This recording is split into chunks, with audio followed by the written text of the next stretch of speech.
Hello mga moms and pops, every grocery day may ritual na ako. Hindi kompleto ang month ko pag hindi ako napadpad sa Filipino store. As in, pagpasok pa lang, boom, automatic teleport. Parang biglang, welcome back to the Philippines, kahit na nasa ibang bansa ka naman. Pagbukas ng pinto, unang salubong, amoy ng toyo, suka at konting fish sauce na parang may sariling personality. Yung tipong napapaisip ka, ah yes, this is home. Char! Tapos maririnig mo yung background music, either lumang OPM o kaya video version ng anong kanta. Minsan mapapasabay ka din talaga sa pagkanta. Habang naglalakad ka, mapapansin mo yung classic Filipino grocery behavior. Yung tita na may hawak ng isang produkto tapos babasahin lahat ng label kahit ilang beses na niyang binili. Yung kuya na naka-FaceTime sa family niya, o eto na ba yung gusto mo? Eto ba? Tapos ikaw, kunwari may listahan, pero ang totoo, impulsive buyer ka rin ng kakanin.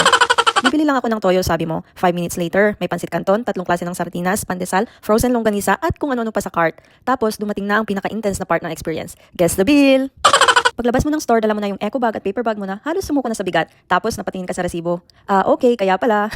Pero kahit kanon, no regrets. Kasi every time talaga, same feeling. Grocery lang to, pero parang umuwi ka saglit sa Pinas. Yun lang, bye.